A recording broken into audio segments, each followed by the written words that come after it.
There, old friend. Good afternoon. How are you doing? Hi, Anete. Hi, Frank. Good to see you. So good to see you. How are you doing? I'm fine. I'm fine. Given the circumstances, I'm okay. Yeah. Okay, good. Good to hear. So we are 2 seconds late, 2 minutes late.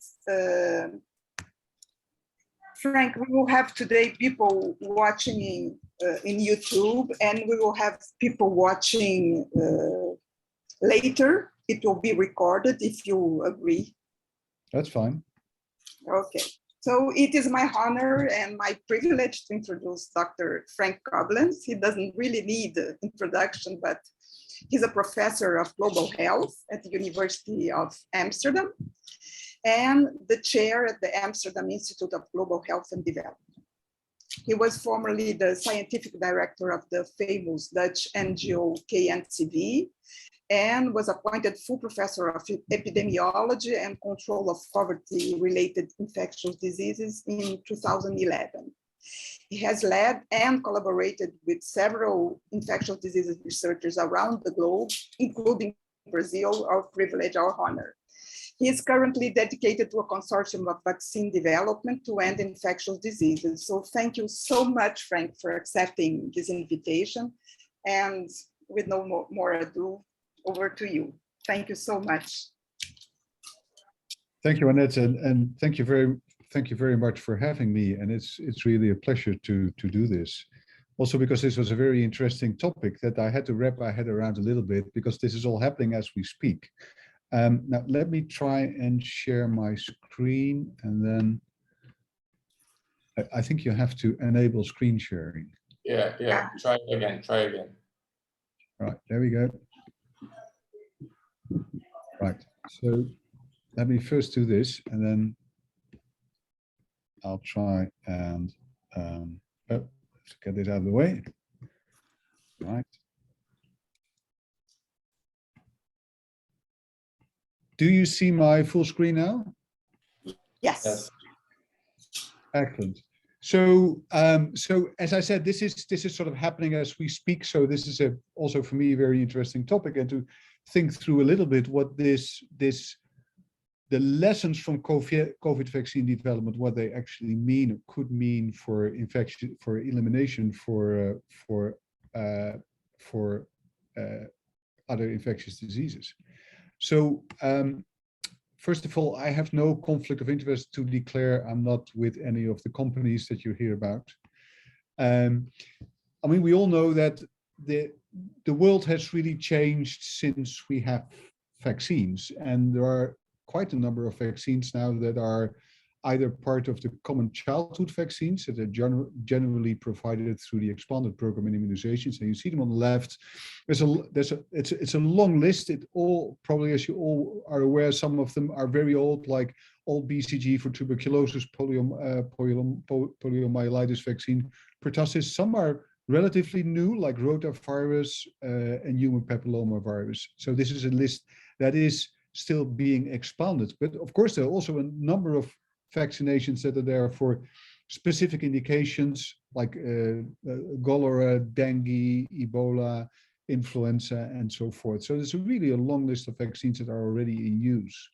Now, this has had a major impact. What you see here on the right-hand side is an infographic by Gavi, the Global Vaccine Alliance, and you can see that where we are currently here, the estimate is that vaccines have saved more than 30 million lives, more than 760 million children have been immunized.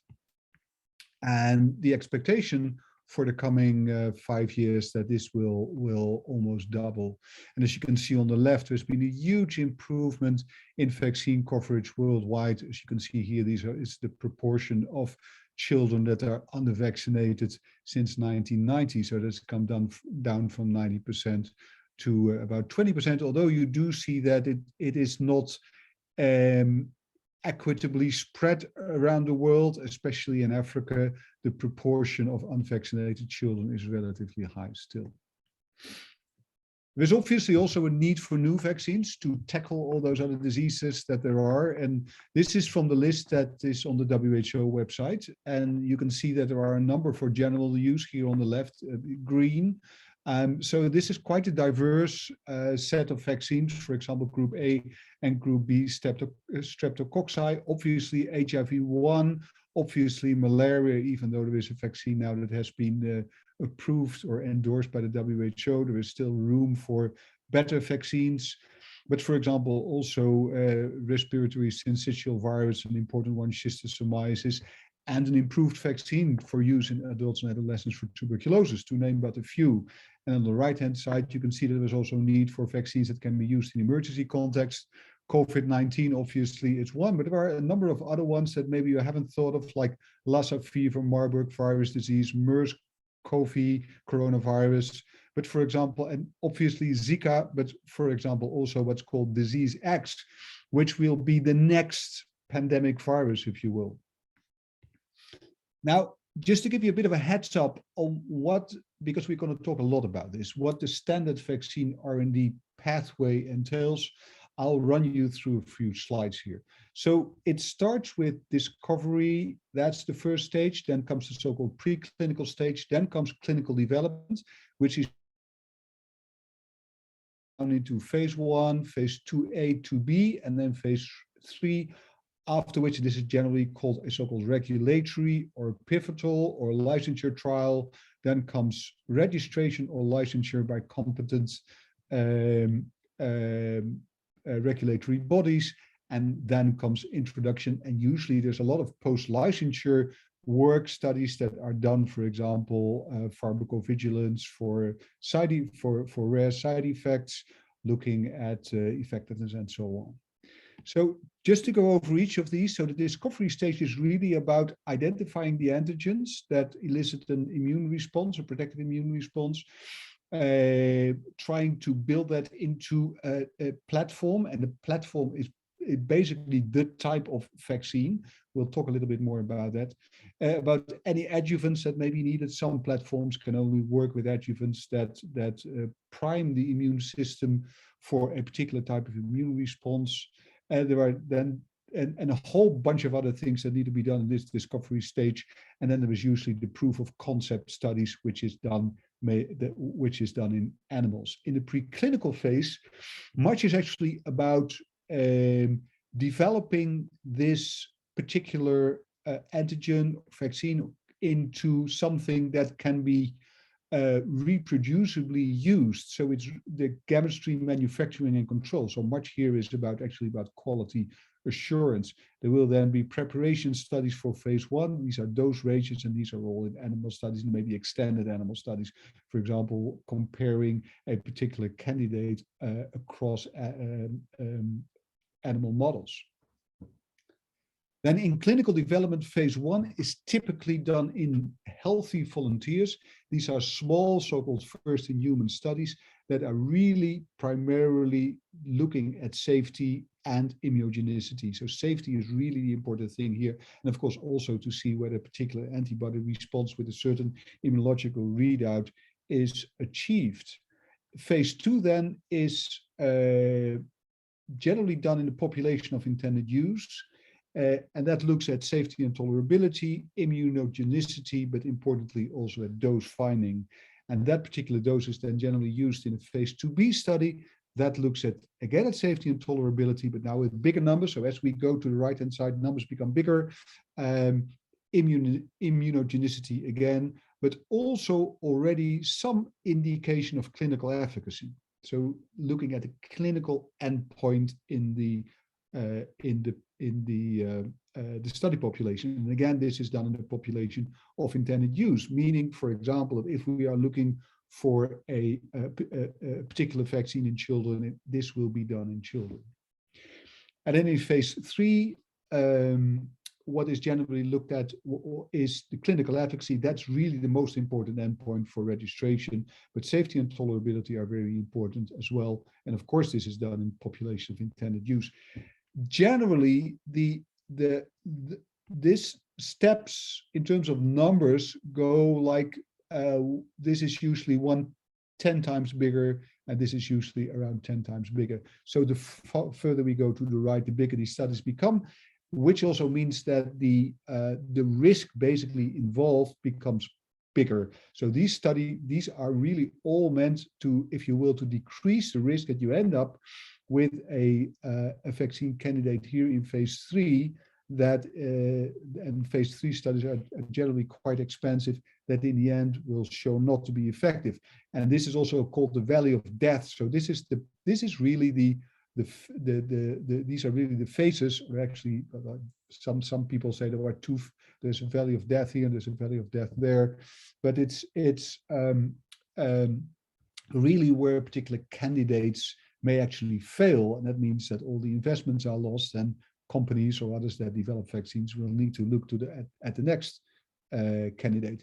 And then here on the right, this is the post-licensure phase where again pharmacovigilance will be done.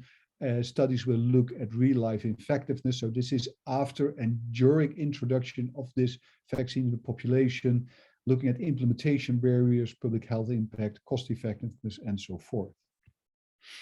Manufacturing generally starts here at scale. So of course there is small scale manufacturing to make sure that there is vaccine for all these stages, but really for introduction generally starts here.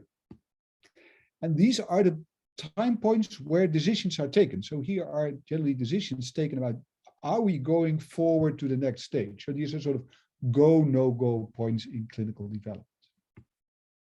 Now, this here is basically showing you the same thing. So here you see again, this is this very early discovery stage, which generally takes years, as you see here. This is this preclinical stage, which generally takes 2 to 4 years. Then you have the clinical phase with phase 1, phase 2A and B, phase 3. And you can see here in total, this is 5 to 7 years. Well, for many vaccines or many diseases, actually longer than this 5 to 7 years. Then there is the regulatory review by, for example, the FDA. So that's the US regulator, the EMA is the European regulator, but there are obviously many others. That takes another 1 to 2 years. Then generally large-scale production is started and distributed, and this period is 15 years or longer, very often actually longer. Now, when we look at development of SARS-CoV-2 vaccines, you can see that it actually has come down to about 1/10 of this period, 10 months to 1.5 years in total. Because this phase here, discovery, was much shorter, just a few months. Preclinical, just a few months. The clinical trials phase was only a few months, and also regulatory review was done in just a few months. And in total, this was much shorter. And much of what I'm going to talk about in the next couple of minutes is really about all these various steps and how that acceleration was achieved. But let me first show you the sort of unprecedented pipeline of COVID-19 vaccines. So this is from the World Health Organization site on vaccine on a vaccine R&D for COVID-19. This is Dutch for Friday last week. So I got this from the web Friday last week. And as you can see, there were 132 vaccine in clinical development and another 194 in preclinical development. And what you see here is all the various platforms, different types of vaccine. We will dwell on that a little bit more. And you can see that these are huge. First of all, there's a very broad range of vaccines. And you can also see these are pretty huge numbers of vaccines in some of the groups, like protein subunit, viral vector, DNA, RNA, and so on. So this is massive. This is really massive. Now, thinking about what the key elements are in this acceleration. So how did we get down from at least 15 years to 10 months to 1.5 years? I think these are the critical elements. And I've broken them down into 4 categories. One is discovery. So that's on the left-hand side of the pathway I just showed. Clinical development, uptake and impact, which is very much on the right-hand side, and then this one here, enabling conditions. And I'll go over each of these. So for discovery, it was really about the antigen discovery, which went very quick. It was about use of so-called plug-and-play platforms, And it was about the fact that this whole chemistry and manufacturing and control was done already from early on, and that platforms were used that allowed for rapid scale up and start of manufacturing. With regard to clinical development, there were these 5 really important elements. One was that clinical development took place not sequentially, but largely in parallel, which was unprecedented, with overlapping trial phases. Trials were to a large extent harmonized. There were very extensive trial site networks, and there was use of innovative trial protocols. With regard to uptake and impact, I think important elements were that it was from very early on a target product profile, and I will show you what that means. There was really accelerated regulatory review and regulatory approval. There was production of vaccine candidates already pre-licensure, pretty unprecedented. And there were large-scale public health campaigns to actually make sure that vaccines end up where they need to be, which is in the population. With regard to enabling conditions, I think the real critical elements are that there was massive public R&D funding upfront, which is also sometimes referred to as push funding.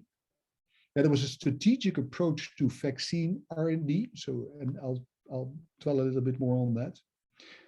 That there was a large scale advanced market commitments or advanced purchase commitments, which we call pool funding. And then finally, what everyone has seen, that there was a real, I think, major steps taken in open science. So let's start with the discovery. And as I said, one of the sort of the critical elements that there was very early discovery of vaccine antigen. Now, I think what really helped is that, and this is what you probably all know, this is the SARS-CoV-2 virus, and these things here are the so-called spike protein. And the spike protein is the binding protein. It's the key binding protein of the virus to mucosal cells, which basically starts off the infection and to a large extent is also responsible for causing disease. And so people knew right from the start where to, because this binding process was discovered pretty early. This was to a large extent already known from previous coronaviruses, especially from SARS virus, so SARS-CoV-1 and MERS coronavirus. So people knew what to look for. The other thing what really helped was that the RNA sequence of the virus was known within days after the virus was discovered as something that is really caused epidemic. It wasn't a pandemic then yet in humans. That sequence was already known. And the story goes that the people of BioNTech, so that produced the messenger RNA vaccine with Pfizer, already within a few days had their first prototype, within days to weeks, their first prototype of vaccine ready. Now, the spike binding protein, as I said, it's highly immunogenic, which really helps. So there wasn't really a reason, definitely not in the beginning, to look for other antigens. And there was an issue with the stabilization of the spike binding domain because it tended to unfold, especially when it was done in non-replicating viral vectors. But that was really very quickly stabilized. So there was a lot of chemistry work done in the early stages, which actually allowed this antigen to be used in vaccines. Now, another important thing that we are probably all aware of is that whereas until recently, mainly these classical platforms were used, this is really been the era of the next generation platform. So the classical platforms, now here looking at viruses, so this is again the SARS-CoV-2 virus, are whole inactivated or whole cell viruses that are dead, so they're not alive. The classical example, obviously, is inactivated polio vaccine.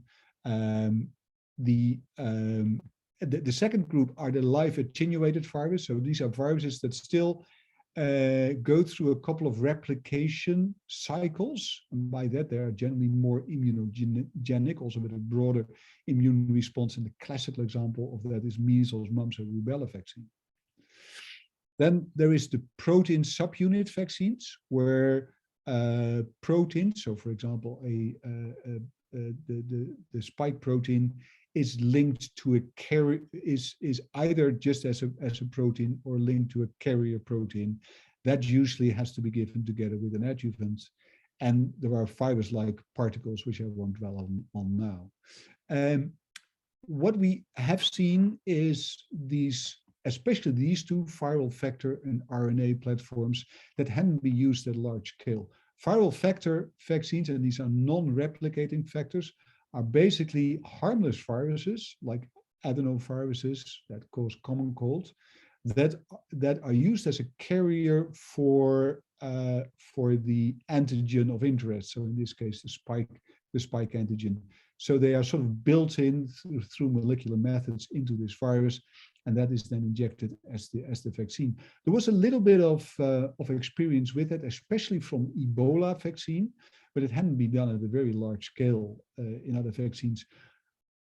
I won't go much into DNA vaccines because that has been done to some extent, but I think the real big step here was an RNA vaccine. So this is messenger RNA, so messenger RNA for the spike protein that is contained in a nanoparticle, which actually stabilizes that nanoparticle. And we call this so-called plug and play platforms. That is, the only thing you need is the antigen, or actually you don't need the antigen itself. You need the DNA or RNA sequence of the antigen, because that is what you build in. So it's actually very simple, easy to make. Well, easy and simple. I mean, once the platform is there, it can sort of be relatively easily used for other types of microorganism. And the other thing is that it is pretty scalable in terms of the in terms of manufacturing. And another important thing is that it's relatively safe. It's really very safe compared to, for example, live attenuated virus vaccines. So as I already said, the messenger RNA vaccines is really the platform, the revolution platform here, and this is obviously this couple originally from Turkey that established this company BioNTech in Germany, been tremendously successful with this, and again it was really about the nanoparticle, which was the critical element. Now this development had been ongoing for 20 years, and it was really with a lot of sort of failures and trying to start it up again. And so this was actually a technology that happened to be out there, ready to be used. And I think that is one of the real critical coincidences, I think, here in this tremendous acceleration of vaccine development. It's safe, as I already said, and it's easy to manufacture, which means that it can be easily scaled up. Just to give you an example, if you need to manufacture the sort of old-fashioned, which is still in large-scale use, also in the Netherlands, influenza vaccine, this is a virus that has to be cultured on chicken eggs. Now, can you imagine that you need thousands and thousands of chicken eggs in order to produce a vaccine batch? This is just done in a sort of simple lab. So it is really easy to manufacture and compared to the older platforms. One of the downsides of this is that it requires cold chain down to -80, which makes it less easily usable especially in resource poor settings. Now, as I said, these platforms also allow much easier manufacturing, and that has been really critical in a rapid scale up of vaccine production, which allowed the not only these development stages before licensure to be finalized in just a year, but also to have those vaccines ready by the time that licensure was there. Now, I already showed you this slide. So this is the classical R&D decision point. So this is what we used to do. Now, what happened with what happened with SARS-CoV-2, and I'm going to show you the first one here because I like this here with the laboratory animals, is that there was already parallel early clinical development. Basically, this step where there's a lot of animal work, and some of the animal work here was actually just skipped. So much of it actually went pretty quickly there, partly because the safety was known for these, largely known for these platforms. So that really didn't have to do that, because there was already existing experience with in discovery of vaccines for SARS-CoV and MERS-CoV. Actually, SARS-CoV had stopped at some point in time because the epidemic that was back in 2003 was declared over.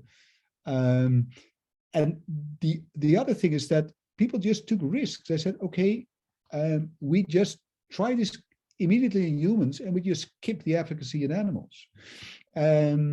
Because if it's not efficacious, well, then it's just a failure. But since we have all this tremendous resources, these tremendous financial resources, we can just go immediately into humans once we know the safety. And then there were overlapping trial phases. So whereas, again, usually these are done sequentially, actually phase 1, as I just told you, already started during the preclinical phase.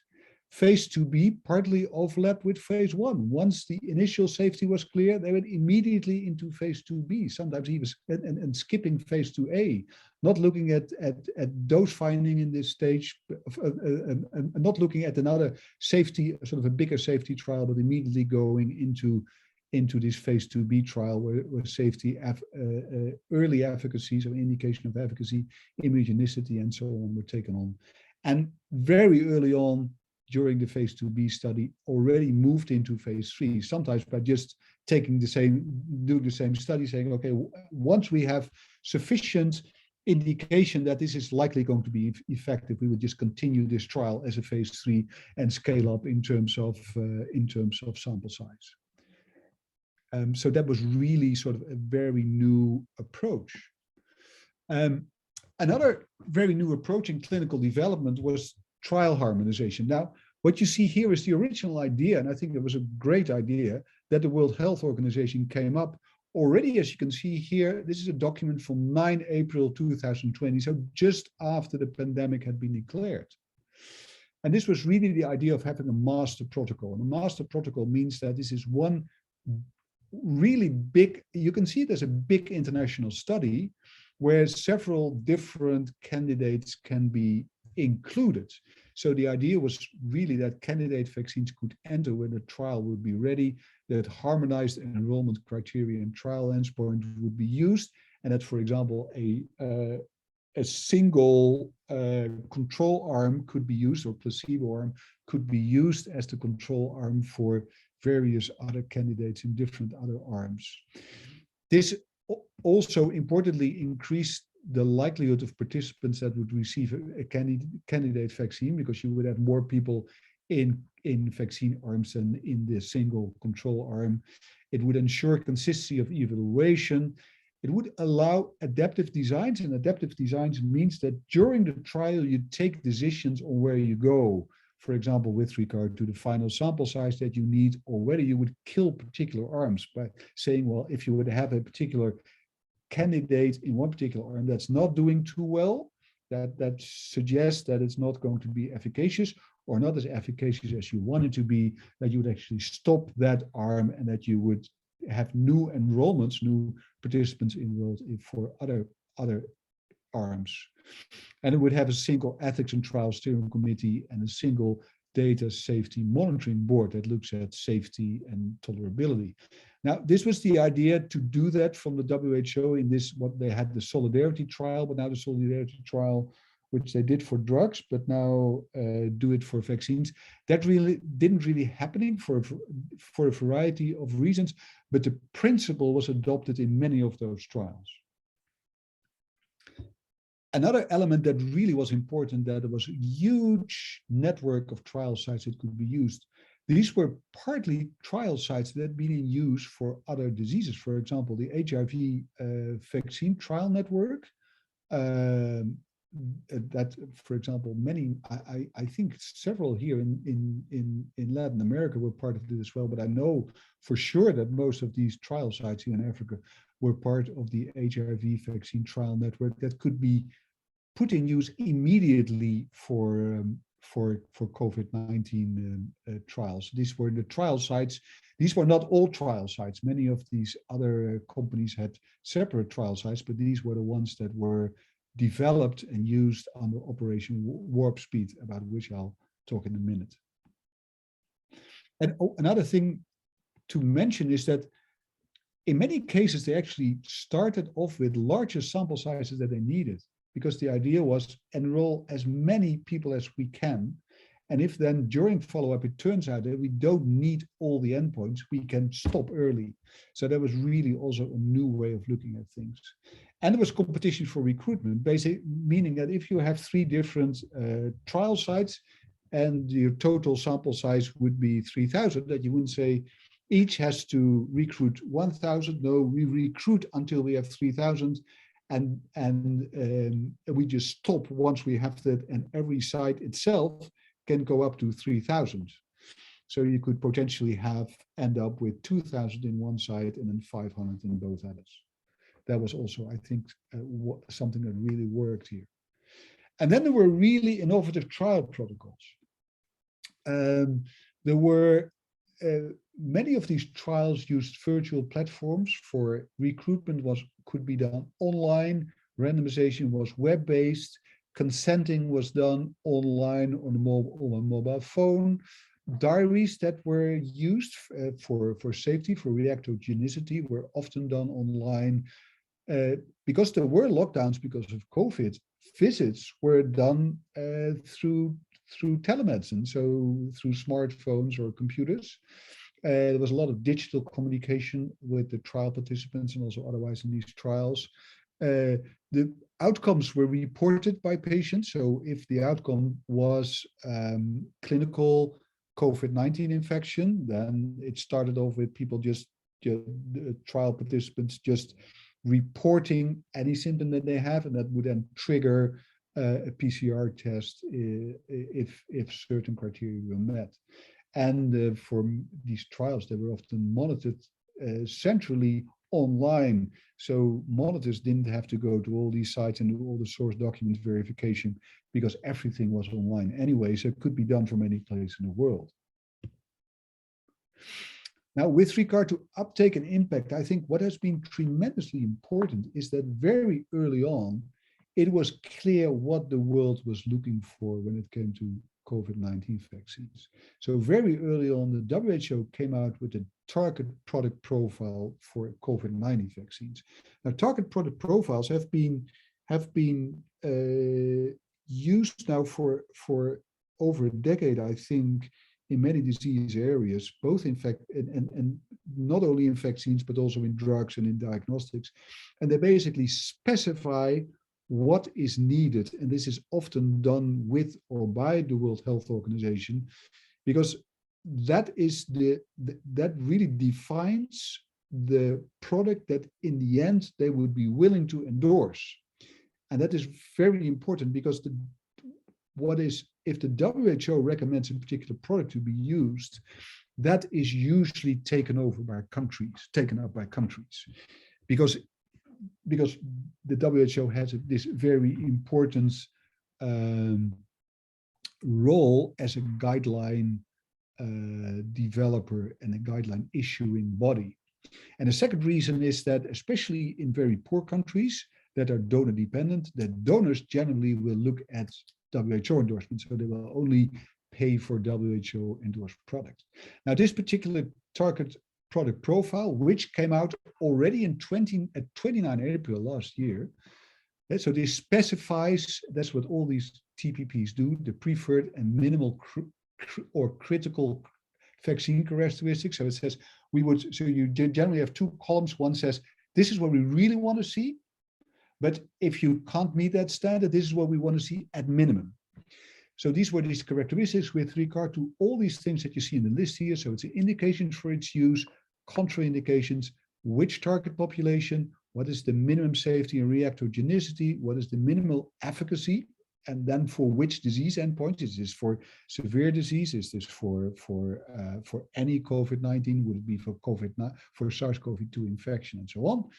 The dose regimen, so it's 1 dose, 2 doses, 3 doses, durability of protection, how long should protection at least last, route of administration, product stability and storage, co-administration with other vaccines, very important. Can you co-administer it with other vaccines in for example, EPI schemes?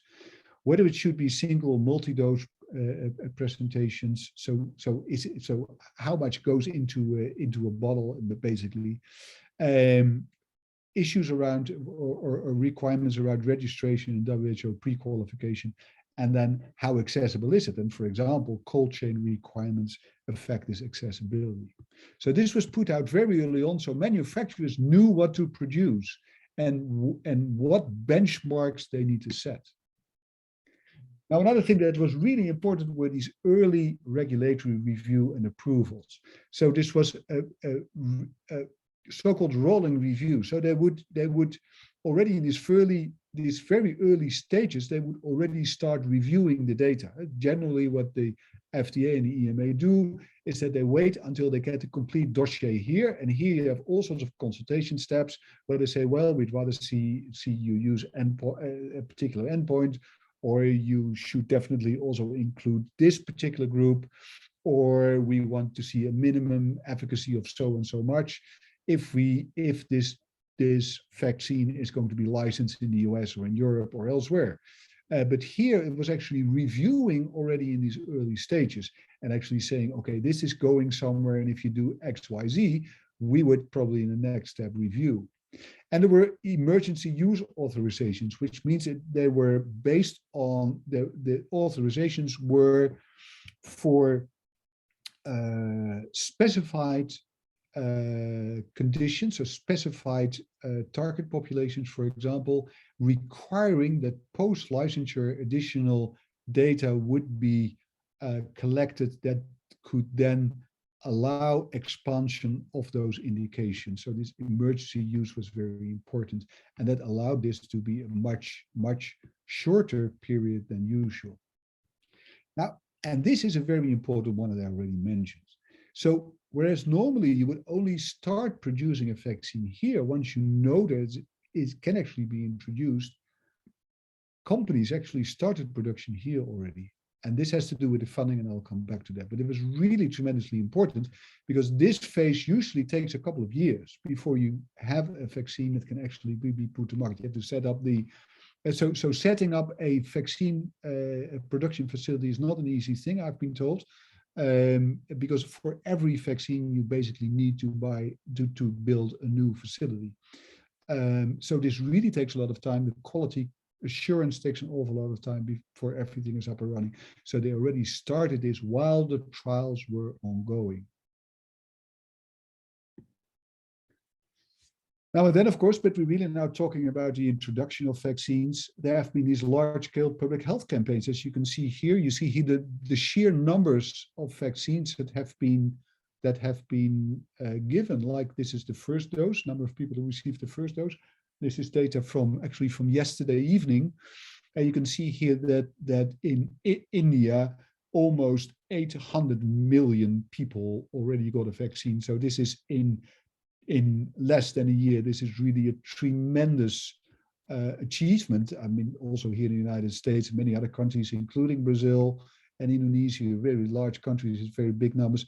And that is because we had these, almost all countries had these public health campaigns. So whereas we were used to give vaccines mainly to children in these so-called EPI programs on a regular basis. So for example, in under 5 visits to health centers, this was really big campaigns using here these tents, and I think you can probably vaccinate 20 people at the same time. And this is a large team of proud Indian volunteers who all were working hard around the clock to give vaccines. Now, I think apart from all these technological and public health innovations, I think a very important thing were these enabling conditions, and these were really unprecedented.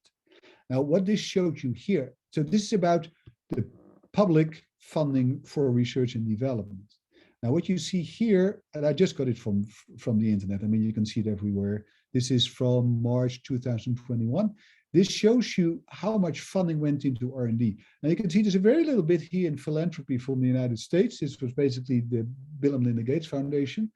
And this was all public funding. And you can see that in the US, public funding was up to $2.2 billion.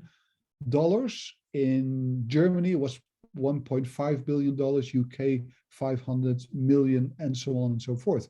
These are really, really tremendous investments that we had never seen before. And here you can see where the money went, to which companies. And for example, you can see that this is this is, I think, coming from various sources, these funding. As you can see here, these are public sources. These are sources from CEPI, which is the, I think it's Coalition for Emergence Preparedness and for Infectious Diseases, something like that. This is really a sort of PDP for vaccines for emergency applications, and a little bit still from philanthropy. You can see that, for example, Moderna, which produced one of those two RNA vaccines that were in early on in circulation, received almost $1 billion in public funding to develop their vaccine. Janssen, which is part of Johnson & Johnson, also received almost $1 billion. Pfizer-BioNTech also received almost $1 billion. So these are huge investments that were done. Now, a second thing that I think was very important was that there was really a strategic approach to vaccine development. What you very often see is that vaccine development starts with discovery, and there is a group very often in university that comes up with this sort of brilliant idea. And then that brilliant idea sits and waits until it is picked up by pharma, and then pharma starts the next stages and then usually seeks for additional funding and so on. And that's why things take very long. Now, this was really a strategic approach that had a couple of, I think, really fascinating ideas. This was Operation Warp Speed that had been started by the Trump administration early in 2020. The idea was really to have multiple candidate vaccines on different platforms, because the idea was really, if one particular platform fails, we at least have another platform. So it used 5 different platforms. I'll mention that later on. And it had these other elements. So there were harmonized efficacy trials. So all the trials that were done on vaccines that had received funding from Operation Warp Speed were all in these harmonized efficacy trials. There were these collaborating clinical trial networks that I already showed. There were collaborating labs. For example, they all had the endpoint measurement was done with the same assays across the world in these labs. Quantitative immune responses to spike and spike epitopes were done in the same way, T-cell response and so on. There was a central data and safety monitoring board, and there was between trial work done statistically to look for correlates of protection, which is always very important, because if you have a correlate of protection, that is really predictive of the clinical outcome. You can just look at that correlate, which usually makes vaccine studies easier and smaller and requiring less follow-up. And here you can see those platforms. So in Operation Warp Speed, it was viral vectored vaccines, DNA vaccines, RNA vaccines, proteins, and killed or attenuated virus. All of them, just to make sure that if one or more of these would fail, there would still be another one. So a very strategic approach. Now, something that's been tremendously important have been these advanced market and purchase commitments. So advanced purchase commitments are basically government saying, I'll buy 100 million doses of your vaccine, regardless of whether it's going to work. Now, this has never been done before. And advanced market commitments are a bit more loose kind of agreements, but they go the same way. And here you can see what that meant in terms of financing for vaccines that were developed under Operation Warp Speed. So what you see here is the various companies that received for their vaccine candidate a sum of money. This is the money, and you see, for example, and where it actually was spent on. So this one is development. So that's the very early stages. So sorry, that is just the development of vaccine, including the clinical trials.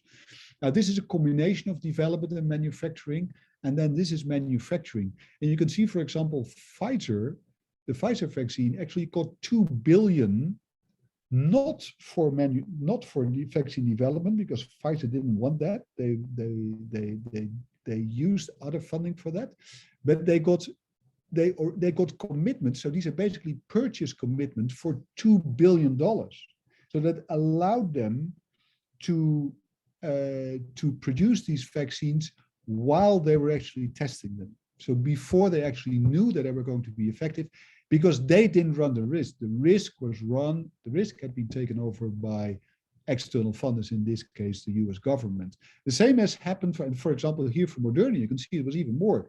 So for Moderna, the company received in total 4 billion in US public funding, and the larger share of that actually went into manufacturing pre-licensure. So this was to me, this is the even bigger secret behind these accelerations.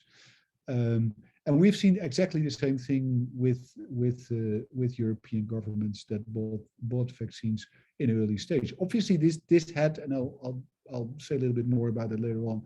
Obviously, this had some perverse effects as well. Now, what we've all seen is this real sort of revolution in open science. So there have been data sharing platforms, specimen sharing platforms between research groups, open access publications, preprint server publications. Here you see how the medRxiv went up. This is where COVID hit. And then you can see the tremendous amount of abstracts and publications that went on this preprint server. So this was really something that was important. Now again, 12 to 18 months for SARS-CoV-2 vaccine development. Now, just a few comparisons. We're not yet there for MERS vaccine. We're not yet there for SARS vaccine.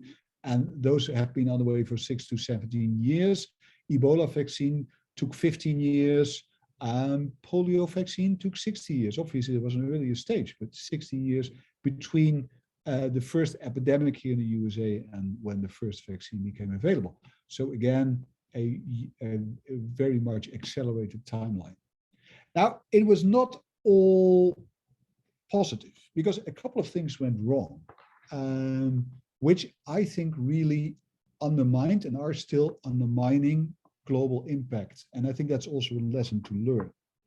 So these are, to me, inequitable access, vaccine hesitancy, and too much optimism regarding protection against infection. Now, starting with inequitable access, what you see here on the left is a map, I think it's of last week, showing the share of people who received at least one dose of COVID-19 vaccine. And obviously, the darker it becomes, the higher this is, but you can see there is a real gap here, and that is in sub-Saharan Africa and some of the real very poor countries in Asia. So it is highly inequitable, the access. And this, I think, is even more clear. This shows you the number of doses administered per 100 people by income group. So it actually looks at individuals in countries. So you can see that high income and upper middle income go up to 140 doses per 100. So almost all people have at least 1.5 doses on average. Lower middle income is here, somewhere in the middle, but low income, we look at less than 10% have less than 10 out of 100 has had one dose. So that's really a very inequitable access. Now, the WHO started, and I think it was also really innovative, started to address this right from the start. This was also something that had been started from very early on. I think that this came out already in April. This was the idea for the COVAX facility. So it was the the ACT, which stands for Acceleration of COVID Tools Accelerator, but then specifically for vaccine. It was a collaboration of CEPI, Gavi, UNICEF, and the World Health Organization. Now, this is a brief document, and this comes from the document that actually it spells out what COVAX's ambition were. It was to procure cumulative 2 billion doses by the end of 2021, ensuring that participating countries receive allocations of vaccine as quickly as possible, including an emergency buffer of 10% of doses. Second, to procure the highest possible volume of vaccine from each manufacturer, resulting in the greatest number of doses at the most economically efficient price. That was an idea of sort of shaping the market. And third, provide for globally fair and equitable allocation of vaccines, saving millions of lives and protecting millions more livelihoods and bringing the acute phase of the pandemic to an end in the most efficient fashion possible. So that was, I think, with great foresight and quite ambitious. And this is basically their budget. They say, well, we need almost 10 billion for research and development, for volume guarantees. So that's basically for early manufacturing, 5.5 billion, 3.2 in delivery cost. And then we need an urgent need out of this total sum of 11.3 billion. Now, we probably all know that this didn't really happen as such. And this lists what I think are important reasons, having looked at this, so follow this a little bit. An important thing, obviously, has been vaccine nationalism. We have seen that from the European countries. We have seen it from the United States, where the major goal is to fully vaccinate its own population, plus have its really sizable reserved capacity. For example, in the Netherlands here, a country of 18 million people, we are now starting a booster vaccination, and there is a total reserve of vaccine doses of twice what they need. I think it's a reserve of about 20 million vaccine doses, and they're only planning to do people from 60 above the age of 60. Another thing, and this is what we've seen in many countries, what you actually see here, and that relates to this, is what the pledges have been and the true donations to COVAX facility from countries. So COVAX was partly to buy its own vaccines from the market and partly to get those donated from other countries. And here you can see that these are the doses that have been delivered. So it's a little over 100 million, for example, from the United States. These are the ones that have been donated but are still sitting somewhere. But this is the pledge. This was what was meant to be delivered, but isn't being delivered yet, probably mainly because of the need, the perceived need to vaccinate the own population with the booster dose first. A second important element is that the low middle income country market is not attractive for big pharma. Pfizer and Moderna as well don't sell vaccine to poor countries because and of course they haven't said this, but I think the thinking is that this is because they don't find it attractive to sell below the price that they can get from high income countries. So it's been really, so they've really turned down requests from, for example, African countries to negotiate a price, whereas, for example, my prime minister has the Pfizer CEO number in his, probably in his iPhone. A third element, and by the way, this gives you, and I think this relates to what you see here, is vaccines that are kept for domestic use, vaccines that are exported, and you can see still that many of those vaccines are, or only a relatively small number are exported. But I think important is this one here on the bottom. That is where most of the doses for the COVAX initiative actually come from. They come from India. They come from the largest vaccine producer in the world. That's the Indian Serum Institute. And a few, as you can see here, come from South Korea, and then there's a little bit from Germany. But so most of it, 85% actually comes from just one country that supplies it, and that supplies it not because they are the ones that developed the vaccine, but that they are a manufacturing facility that's being used. And that links to this point here, that there hasn't really been a lot of IP sharing and technology transfer with manufacturers in low and middle income countries. And that is, I think that is really a mistake that the US government and European governments made when they gave these tremendous amounts for R&D funding. It was unconditional. They didn't say, well, listen, guys, this is public money. So what we want to see public return on investment. So we want to see IP, so intellectual property that is shared with other parties. And there are various ways of doing that. We know that from, for example, malaria, a number of other diseases. And that actually technology is transferred so that other countries can pick up manufacturing production of your product. That hasn't happened. We have basically been subsidizing big pharma, and which I think is really, really a problem. And the result of that is that there is lack of global supply and lack of global manufacturing capacity. Now, obviously, the one that we are all very much aware of, and I think you've seen this in Brazil as well, is that there is huge vaccine hesitancy. This site only got these European and Asian countries here and Canada, but you see the sort of picture like here in the Netherlands, 80%, more than 80% has not been fully vaccinated. This is why we have a lockdown at the moment as we speak. Germany, it's even bigger, and that has to do to large extent with vaccine hesitancy. And vaccine hesitancy is there for many reasons. It can be that people are just sort of concerned about adverse effects. It can be that they believe in being experimented on, which are very often conspiracy theories. It can be that they feel that they are forced to do something by their government. So it's really more about civil rights, but it can also become very political, as we have seen in the United States, and we are seeing now in a couple of European countries, and I think to some extent there's been political in Brazil as well. And then there were what I call false promises. Now, what we see now is, this is from the US CDC, this is a relatively recent document, that says, yeah, okay, now you have been vaccinated, but you still need to wear a mask and keep your distance. Now, and this, I think, has to do with this tremendously false promise of herd immunity. The idea of herd immunity, and I'm sure you're aware of what it means,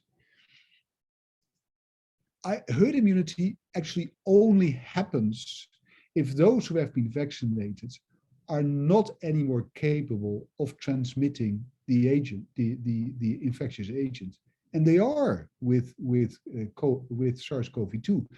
And actually, this was to be expected because the seasonal coronaviruses, you probably know there are 4 of them worldwide, behave exactly in this manner. So, and that has to do with the fact that the immune response in the mucosa, in the upper respiratory mucosa, is entirely driven or dependent on antibodies. And those antibodies wane over time, especially those antibodies that are excreted in the mucosa. Whereas probably your cellular immunity that protects you from getting severe disease lasts much, much longer. We don't know exactly how long because it's difficult to study, but probably much, much longer. So we got these strange kind of things here. So this is from statistics that said, how far away are we from herd immunity? Once we are at 60%, we can stop wearing masks and we can stop keeping distance, because then we have herd immunity. Herd immunity was never an achievable target. And I think that's really where things went wrong. And this is a real communication problem that many governments and public health officials now have with the population, with the populace. So basically the story here is you need to vaccinate everyone in order for everyone to be safe. There's no thing like being protected by others who are protected on your behalf. Okay, what can we learn for elimination of other diseases? Well, basically everything I've said. All these things can be tremendously important in vaccine discovery, vaccine development, their uptake and impact, all of them. But there are a few buts. And I'm going to list them, and this is just my opinion. The first one is, how promising are those new vaccine platforms? Actually, everybody is now saying, oh, we need an RNA vaccine for HIV. We need an RNA vaccine for tuberculosis. We need an RNA vaccine for... But we have to keep in mind that these next generation platforms, the viral vector vaccines and the RNA vaccines, have shown to work for this particular acute viral infection. It was actually a gamble. I remember the Israeli government was the first to have this very high level of vaccination coverage and actually bringing down the numbers of diseased cases very quickly, sort of boasted that they had made the right choice. They took the biggest gamble. They bought RNA vaccines. Nobody knew that the RNA vaccines were going to be effective. They were just lucky. And that probably has to do with the fact that almost everything works against this animal. It's a simple virus. It's a new virus, so there is no co-evolution between host and agents. So it is relatively easy to do. I would say not that it's an easy job, but comparing to several other infectious agents. For example, we don't know yet whether these platforms are going to be effective in creating vaccines against bacterial infections, let alone parasitic infections. I mean, you probably all know that parasites change their antigenic makeup while they are going through their different development stages in the human host. And with the chronic infections, where there is such a tremendous need for new infections, where immune suppression is an essential component in the infection, which is very clear in HIV, but more and more becomes clear. This is the case in tuberculosis as well. The second one is, this is all fine, but it was pretty straightforward with SARS-CoV-2. So the discovery science was pretty straightforward. There was one particular protein and a set of antigens that were likely to be effective, and that worked. But for example, if we look at HIV, in HIV, the big question is how we can develop vaccines that stimulate broadly neutralizing antibodies. That is a very difficult job to achieve, to stimulate broadly neutralizing antibodies. You need them because HIV is a quasi-species. So it's not just one mutation or one variant of concern or two variants of concerns. You have a whole cloud of different viruses in one human host. In tuberculosis, for example, one of the big questions is how can we develop vaccines that stimulate cellular immune response in the lung mucosa, where the infection actually is located. And that's just one of the very difficult questions in tuberculosis. So discovery in many diseases is not straightforward. Now, I've already shown you this with these huge numbers of candidates in clinical development and preclinical development for HIV. But if we look, for example, at tuberculosis vaccines, that's my field of interest, especially if we look at a vaccine to be developed for use in adults and adolescents. This is the very meager pipeline. So this is phase 1 up to phase 3. There are just 2 candidates currently in phase 3 that are actually ongoing trials. And all of these are old-fashioned. Only these ones here are viral vectored, but they're only the first one's only a phase 2A. But all the other ones are old-fashioned platforms, some of them actually just being live mycobacteria. Another one is, will there be sufficient funding?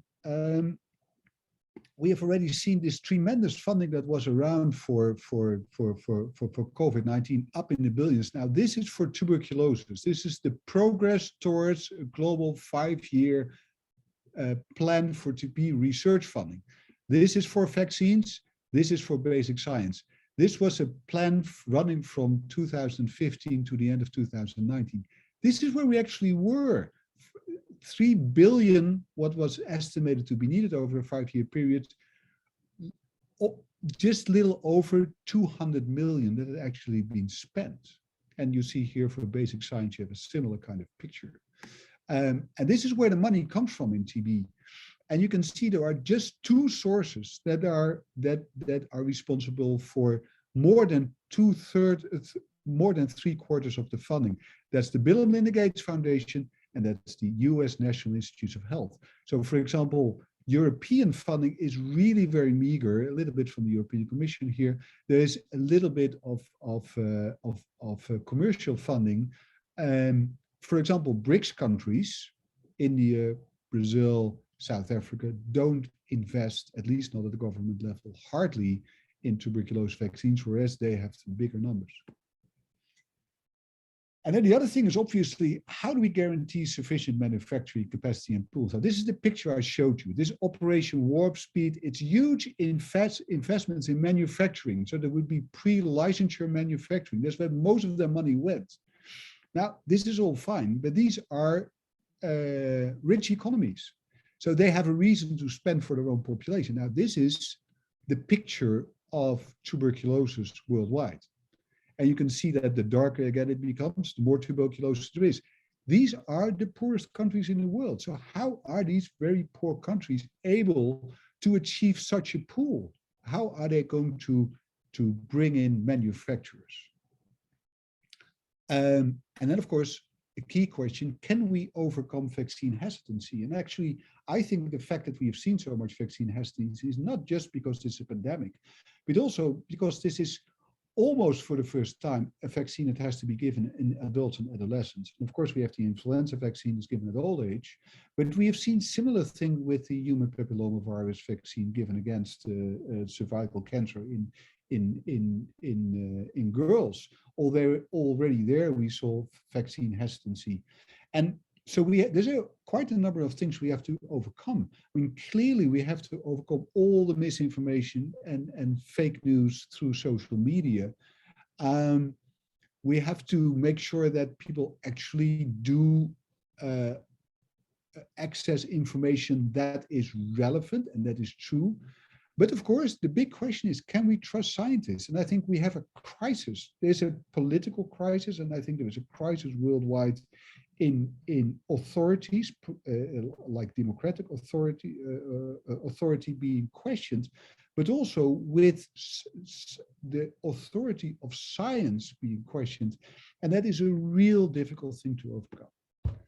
So my conclusions. First, COVID-19 vaccines have been developed at unprecedented speed through a combination of four things: accelerated discovery and ready-to-go vaccine platforms, accelerated clinical development, including pathway and trial innovations, accelerated licensure and uptake thanks to political will, very important. But I think probably the most important, unprecedented push upfront R&D funding and pool funding commitments to buy vaccine. Second, global impact is undermined by inequitable access, vaccine hesitancy, and false promises. And I think these are tremendously important lessons for vaccine development acceleration in other fields. And then finally, vaccine development for other diseases of global importance can benefit from many of these lessons and innovations, but only if key technological, so with regard to platforms, with regard to discovery, financial push and pull funding, and social constraints, basically the mistrust of science, are addressed. Oops. Muito obrigado. Thank you so much, Frank, for this wonderful, so comprehensive, but also so didactic and engaged lecture. We have some questions on the chat, but I would like to take advantage of your last summary slides to ask you, because I think that hesitancy and anti-vax movements are an issue mostly in high-income countries. I think that the problem in low and middle-income countries is mainly access. And we can see it even in Brazil, it's very clear, although we have a president that is anti-vax, who is preaching and declaring to everybody that he won't get vaccinated, and that we have a significant proportion of the population supporting this guy. Even so, we are having very high numbers of proportions of the eligible population getting the vaccine, although some of them are missing the second dose. So dosing, the schedule is also, it shows that the schedule may be a bottleneck as well. So I think that the strategies to because you have shown very clearly the advances and the opportunities we had since the previous discoveries and going through the international collaboration, the platforms, the massive investment, everything that facilitated the development of this vaccine. But indeed, the main bottleneck seems to be manufacturing and distributing. So that's the big problem. May I comment on what you just said? Because you said yes, that sure, it seems that in low middle income countries or low income countries, vaccine hesitancy seems to be less of a problem. And I would contest that. That's what I had originally expected, because we hadn't seen any vaccine hesitancy with, for example, measles vaccination, which had become quite an issue in Europe. But it's actually not. It turns out that there's actually quite a bit of vaccine hesitancy. For example, in Africa, I mean, we have a lot of projects. We're actually starting a project around vaccine hesitancy in Ethiopia. It's a major issue. And it is a major issue for there are many often cultural reasons behind it. For example, there are concerns about fertility for women. They really are concerned because they have iPhones as well, or similar stuff by which they get misinformed.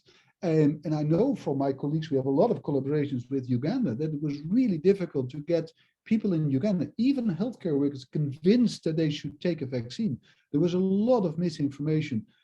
To some extent, there was also an influence of certain religious groups that were really against vaccination, and that had strong support. So actually, it is a huge problem in Africa, and so it's not just inequitable provision of vaccines. It is also vaccine hesitancy, in addition to inability, very often for a variety of reasons, but I think to some extent also political, to actually get those campaigns up and running. So there are actually vaccines sitting in African freezers, sitting there and expiring. Unbelievable. Mm-hmm. Yeah. Go ahead, Ed. Frank, thank you so much for this incredible presentation. That was really brilliant. I have no words to thank you for that. But you touched the many million-dollar questions. You posed the questions. You presented the challenges and which are so different from the experience of COVID and TB. But the challenges for the TB vaccines, as you already pointed out, I mean, it's the priority. And how do we establish priority?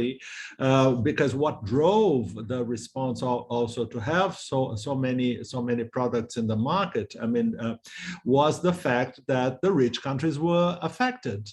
If the US was not in challenge, if the US was not, if Canada, Japan, and Western Europe would not be in challenge, this would not have happened. That would not take place. I mean, it took place because these countries were directly affected and challenged or jeopardized. So the TB priority is a question how we pose that. I think what Anete brought, I think it has to do, I mean, the perspective of Anete, I share in the aspect that Brazil has the most traditional and biggest vaccination system in the world, and it's in place for many years. But that's more of a cultural construct. That's something that also belongs to education and how you establish the health system and how this is provided. divided. So there is a room for that. I was another day I think earlier this week or last week, 1 week ago, I was talking to Birgitte Hirsin about the platform by WHO for that, and I was telling her, and also to Thomas Scriba in South Africa, about the experience that we had in HIV and AIDS. Although and in that slide, I found funny that you, for example, you didn't mention for how many years we are waiting a good AIDS vaccinal product and we don't have it. But I was telling Birgitte and Thomas exactly that. The Brazilian experience on that, and that has something with what Anete has done, which is education, like how you provide education to the society and how you engage the society in this discussion. The public, I mean the public, because you have to go to the media, you have to make this discussion public and acceptable, and then there you have room. Back in 1991, in Brazil, we created a AIDS vaccines committee that was composed by some governmental NTP, National AIDS Program managers, and civil society representatives, and some research. It was a small committee, like 10 people, 12 people. Half of that were AIDS advocates. And this committee, more or less, exists until nowadays. It has been somehow destructured and is not as active as it was before, but this was responsible for keeping the society informed about vaccinal products, and keep the society and keep the communities and the media with a positive view for example, for new tests, etc. So it created a good environmental condition for when you have a vaccinal product to introduce and to do the phase 2 or phase 3 clinical trials. So this is directly dependent on this education and creating this link.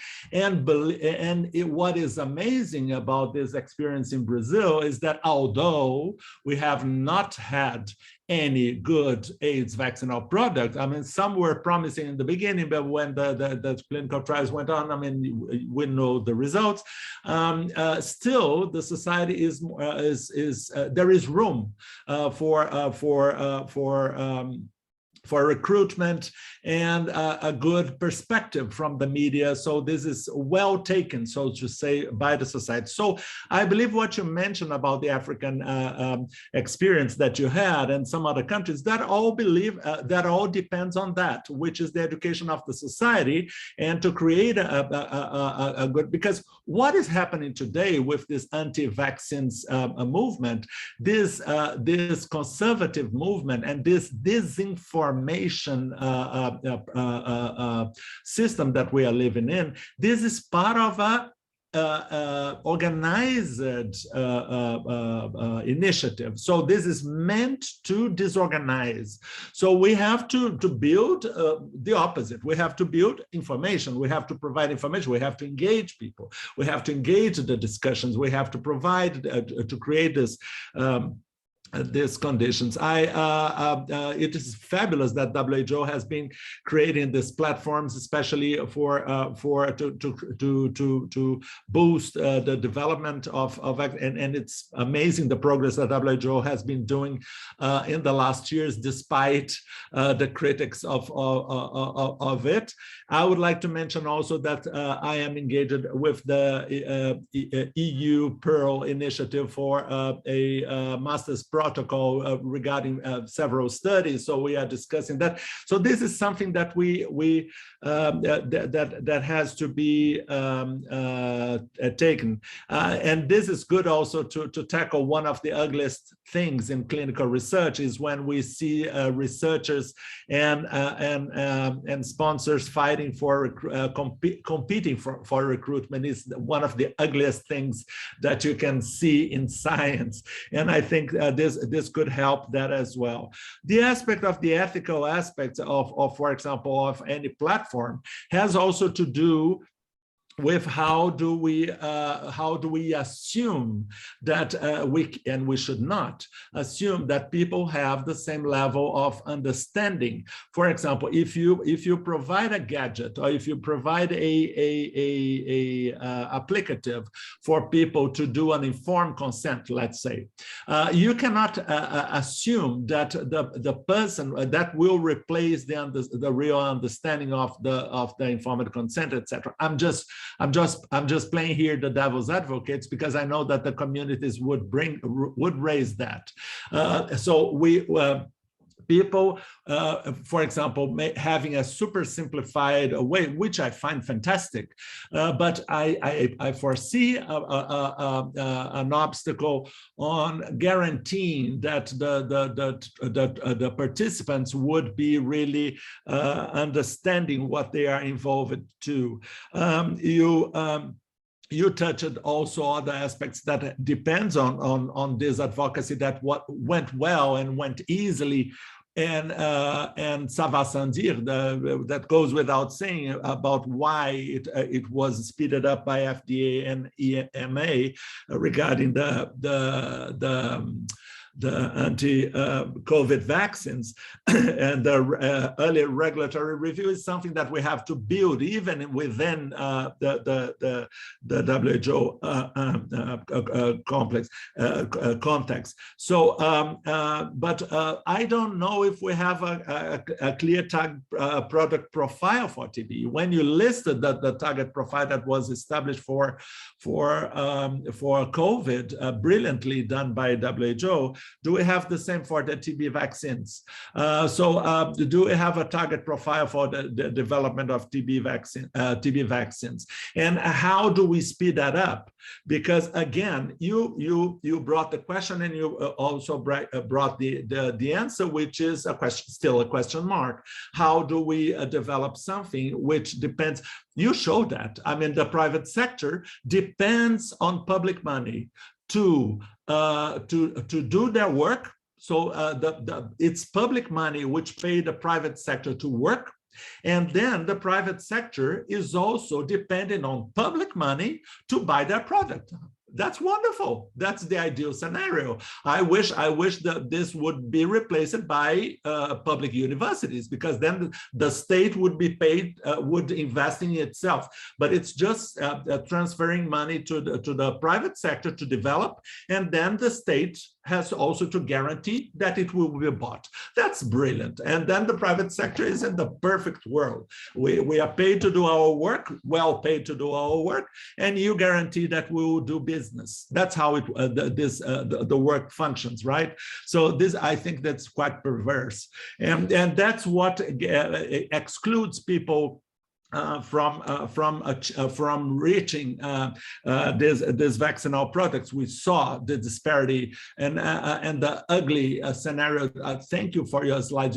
Your presentation was absolutely brilliant. Thank you. It was really wonderful. I'm very thankful for you. For example, when you showed what the UK sharing nothing, or the US sharing almost nothing, and China sharing the half. I mean, and people can say, oh, the Chinese are just doing business or something like that. But we have to see that's the reality. You show the reality. If it's business or not. I mean, you are Dutch. I mean, we all do Geschäft, right? So this is a world that we have to live in. But the fact is, the developing world and the low-income countries do not have access. And when we see people doing their homeworks, like the South African did with the Omicron, they are directly punished. And I mean, the airspace is not closer for people traveling from and to Europe here in Brazil, but it's closer for the South Africans. It's absurd, you know, because what is this control? What are we discussing? I mean, we are just reinforcing this disparities. This is very exciting. I think there is a lot to do. There is a immense terrain to work, and it is really exciting. It is really challenging. You put it in such a beautiful way that I'm very excited. And I'm always a very a big admirer from your work since Key and CV times 20 years ago. Thank you so much, Frank. Thank you. That's very kind words. As you've said an awful lot. There's nothing I disagree with. So I don't think you require an answer on everything you said. Maybe just one small detail. Yes, there are TPPs for tuberculosis vaccines, and I think that those have been, maybe they're not perfect, but they are there, and there is a roadmap now, and I think we're getting there. And I think WHO is doing something very important now, is that they are actually also trying to come up with a process that includes commercialization, because for a poverty disease, commercialization is going to be a difficult thing. You need companies at some point in time, or you need at least big organizations to produce vaccines, because my good friend Jaap Goudsmit here in the Netherlands, who was scientific director of Johnson & Johnson for a couple of years, he always said 90% of my budget goes into quality assurance. So the quality assurance is everything, and that requires a real big, highly focused organization, which obviously universities can never do. So commercialization is important. They will also be looking at the whole regulatory process, and I think doing all this activity for the first time, they will do it now in tuberculosis, but it's going to be very important for all the other vaccines that need to be developed as well, just to make sure that there are no hurdles. I think they have learned their lesson with the RTSS vaccine for malaria, where GSK basically came up with a vaccine that they had funded completely by themselves. I mean, there are many reasons not to be happy with Big Pharma, but actually GSK did it all with their own funding. They came up with a vaccine that was past phase 3. Regulators said, great, wonderful, here's your license. And WHO said, oh, we're not interested in this kind of vaccine. Well, that is a problem if you have that. And that, I think, really brought people back to the drawing board about how are we going to manage this process? How are we going to be sure that the investments are already limited, but that they will actually deliver what we need to have. So these TPPs are part of that, but the whole process of making sure that these things are well aligned. And for example, also that regulators require different kind of evidence from clinical trials than WHO would require, because WHO is not just interested in an efficacy with a confidence interval around it and not more than so many severe adverse events. They are interested also what is going to be the value proposition for this vaccine, what is going to be its cost effectiveness, which countries are going to take it up, how on earth are we going to shape the market. So all that evidence has to be gathered as well. And I think it's great that they're now actually doing this activity, actually run by Brigitte Giersing. I think it's great that they actually started doing this, and I think it's a very interesting pilot to do this for TB vaccines, because it will be needed for all the other vaccines as well, HIV, schistosomiasis, what have you.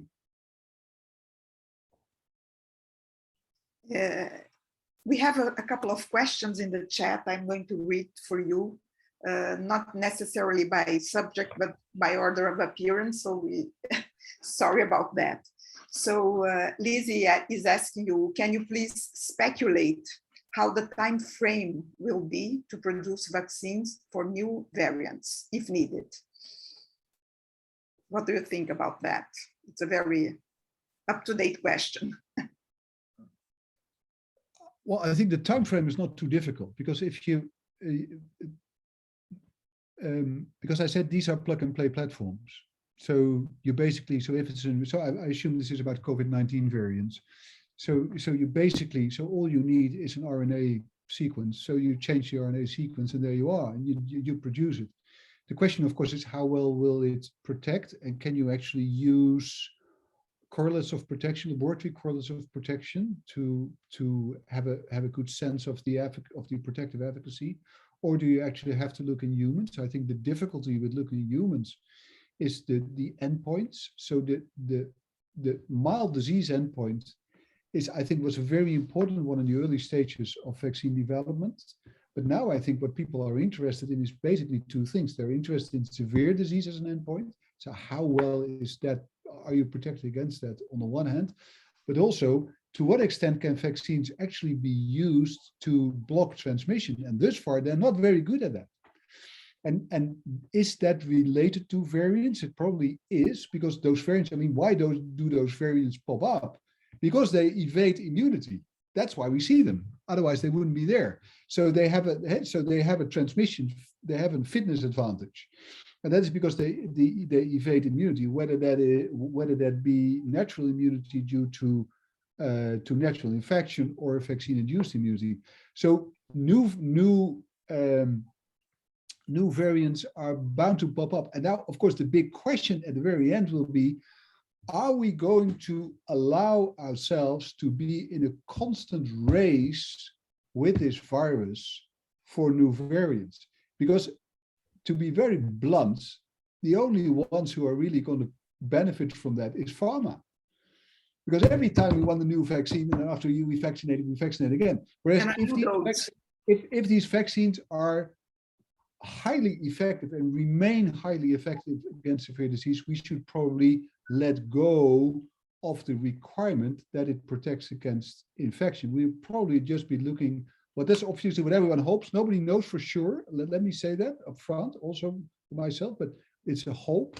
But I think it's a reasonably evidenced hope that in the end, with vaccination, this virus will start behaving like the 4 seasonal coronaviruses, which means it's mainly mild disease every now and then. And every now and then, someone in old age will die from it. And they do now as well. They die from influenza, they die from Coxsackie virus diseases.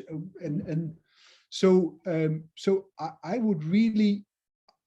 think it would really be important to have a very strategic discussion at high level about where do we go with variants and vaccines. What's acceptable?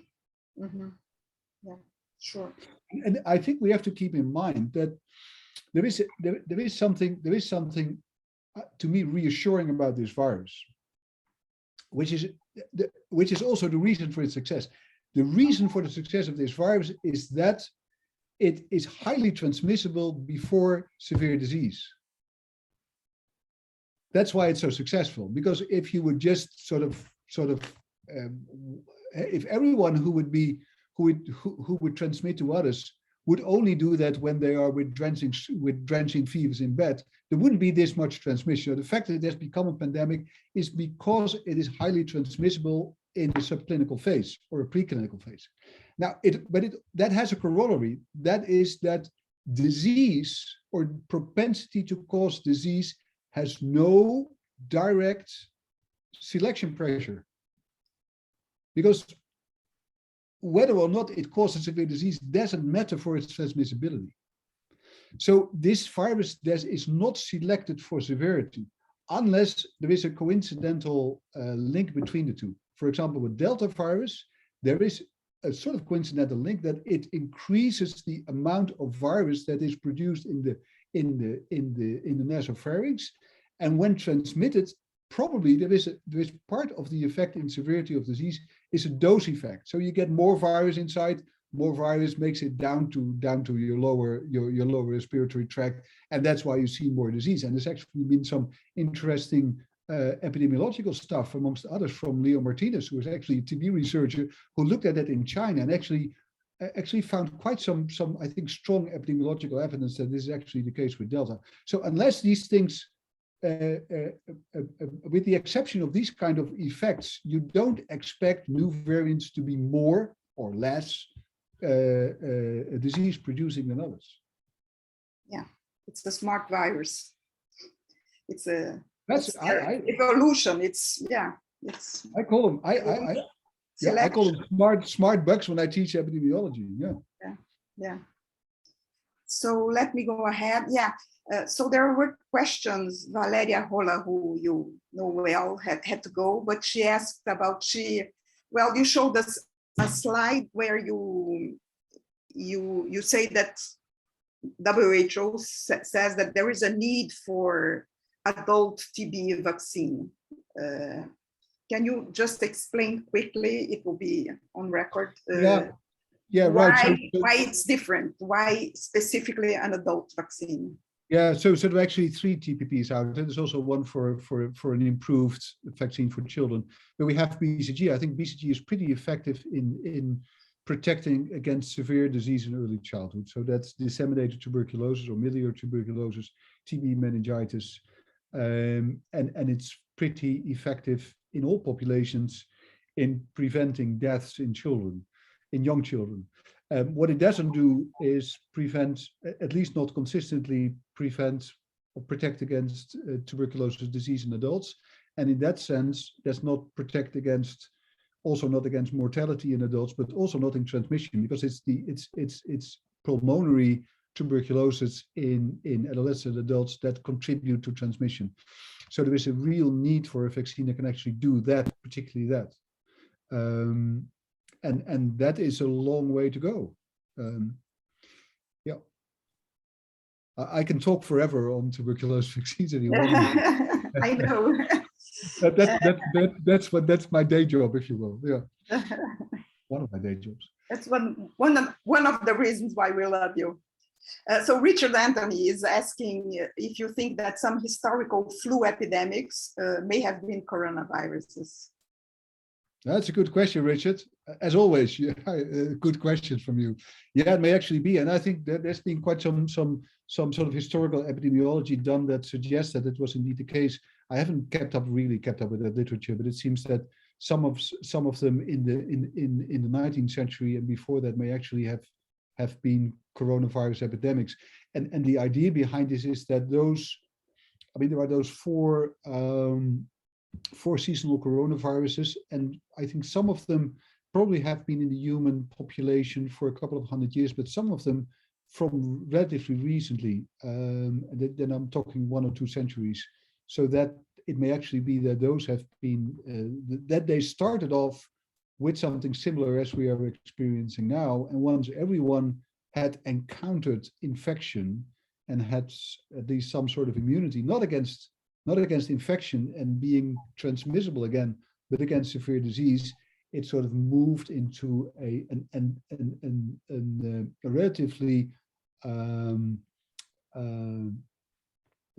sort of not severe disease, but just mild colds and mild flu-like illnesses, with probably every now and then a severe case that goes unnoticed, because people die from things.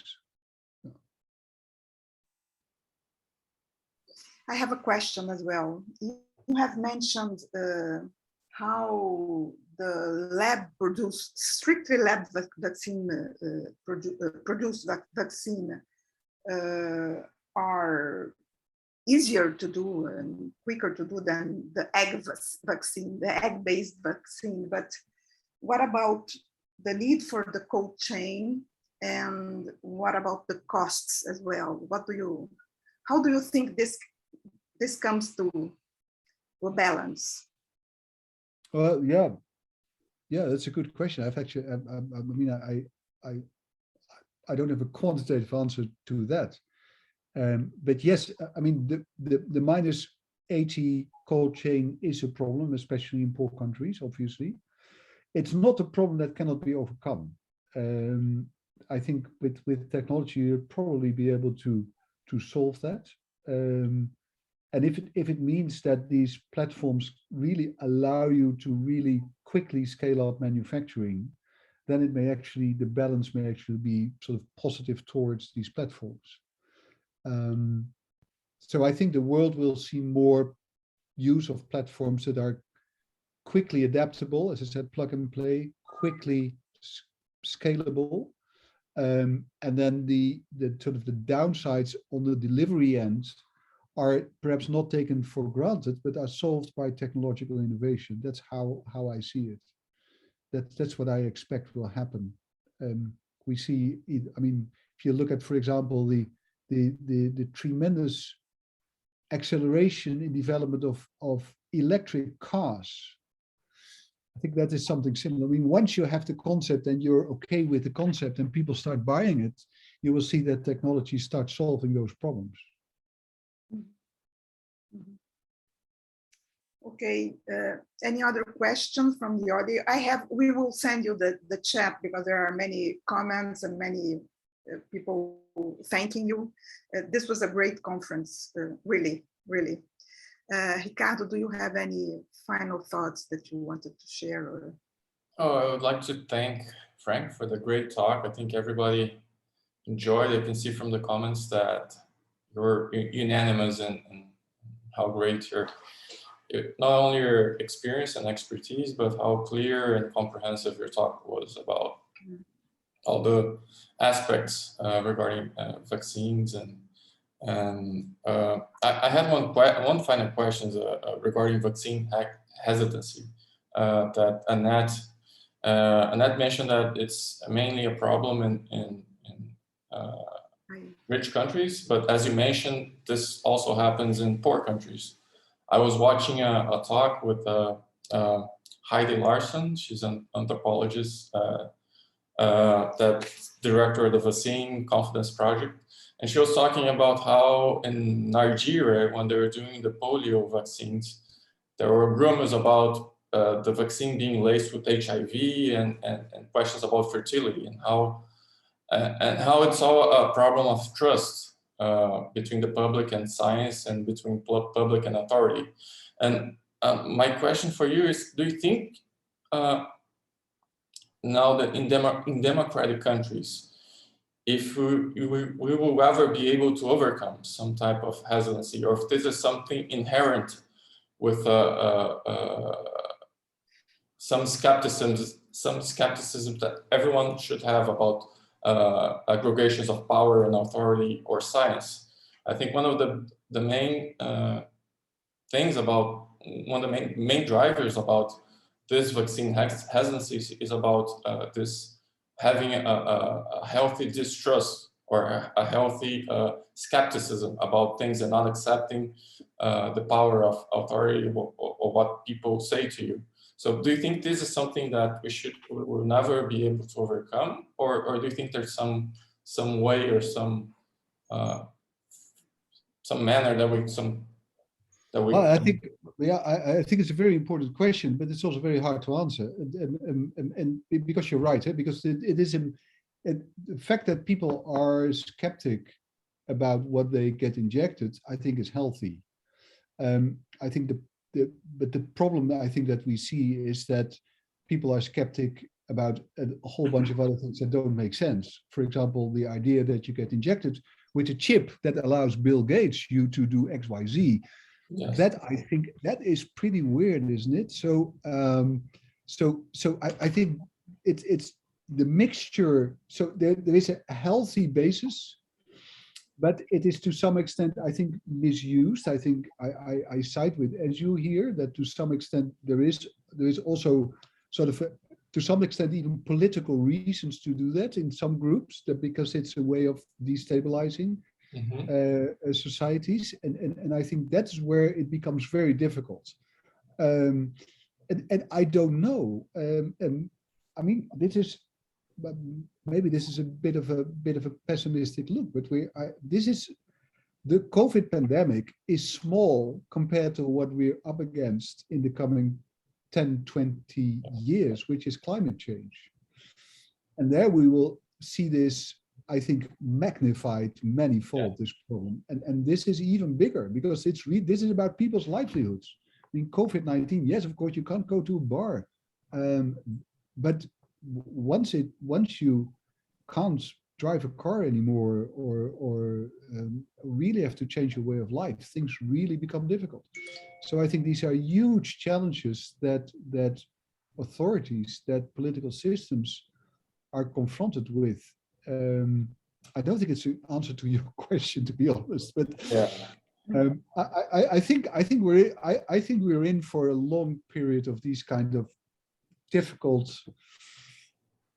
balances, and I think obviously the mobile platforms, that doesn't really help. If people get all their news from Facebook, then it's really, I think, becomes difficult if people that's- don't read papers anymore.